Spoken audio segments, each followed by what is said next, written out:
नमस्कार, स्वागत है आपका न्यूज़ 19 में। मैं हूं आपके साथ सुनीता शर्मा।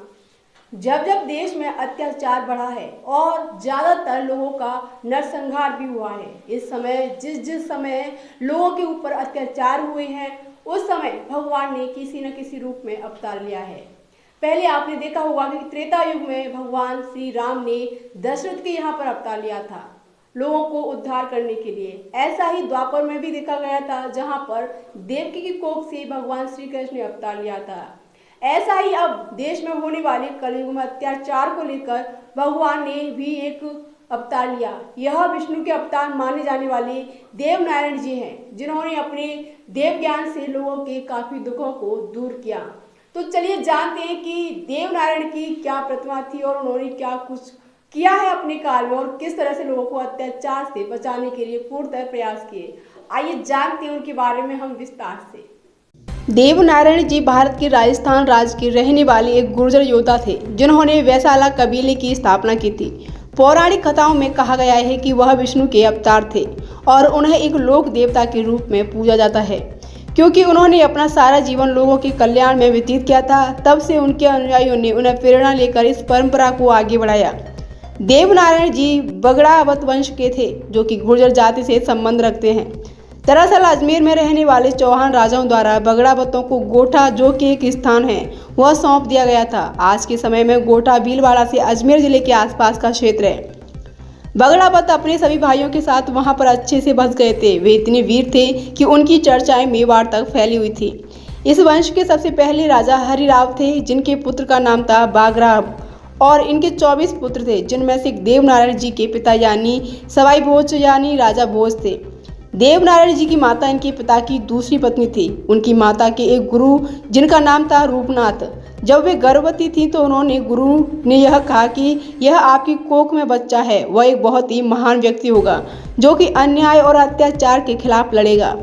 वे अपने पुत्र को राणा दुर्जनसाल से बचाने के लिए मालासेरी चली गई और वहीं पर देवनारायण जी पैदा हुए। इनके बचपन का नाम उदय सिंह था, किंतु उनके बारे में राणा दुर्जनसाल को खबर लगी तो वह उन्हें मारने का निर्णय कर सेना को उनके पीछे जाने को बोल दिया। किंतु देवनारायण जी की माता को जब इनकी भनक लगी तो उन्होंने मालासेरी से भागने का फैसला किया और वे अपने मायके चली गई। उनका मायका देवास में था। वहीं पर देवनारायण जी पले बढ़े। जैसे जैसे वे बड़े होते गए, उन्होंने अनेक चीज़ों में शिक्षा प्राप्त की, वहीं जिसमें घुड़सवारी एवं हथियार चलाना आदि शामिल था। इसके बाद उन्होंने भगवान की साधना में लीन होने का फैसला किया और उन्होंने शिप्रा नदी के किनारे जाकर एक राजस्थान पर साधना करना शुरू कर दी। वह स्थान वहीं पर एक सिद्धवट नाम का है। वहां पर उन्होंने अपने गुरुओं से तंत्र की शिक्षा भी प्राप्त की और जब तक वे अपनी युवावस्था में पहुंचे तब तक वे एक बहुत ही शक्तिशाली योद्धा बन चुके थे। इसके बाद वे गोठा जाने के लिए एकदम तैयार हो गए थे। देवनारायण जी भगवान विष्णु की साधना और एक शक्तिशाली व्यक्ति बन गए थे। एक बार की बात है, जब धार के रहने वाला राजा जय सिंह की एक पुत्री थी, जिसका नाम था पीपल दे। वे काफ़ी बीमार थी। देवनारायण जी ने उन्हें अपनी शक्तियों से एकदम ठीक कर दिया और उसके बाद उन्हीं के साथ उनका विवाह भी कर दिया। देवनारायण जी ने कुछ आश्चर्यजनक कार्य किए थे, जिनमें सूखी नदी में पानी पैदा करना, सारंग सेठ को पुनर्जीवित कर देना, छौचू भाट को जीवित करना जैसे किस्से सामने आते हैं। लोगों ने उन्हें उनका इस प्रकार का चमत्कार माना और उनके इसी तरह के कई चमत्कारों के चलते ही उनके अनुयायी उन्हें भगवान विष्णु का अवतार कहते थे। इन्हें भगवान विष्णु की आराधना करने से जो शक्तियां प्राप्त हुई थी, उसका उपयोग हमेशा उन्होंने लोगों के कल्याण एवं उनकी हमेशा मदद करने के लिए किया। इसी वजह से उन्हें लोग पूजते हैं। साथ ही बताया जा रहा है कि देवनारायण जी की केवल 31 वर्ष के थे जब उनका देहावसान हो गया था।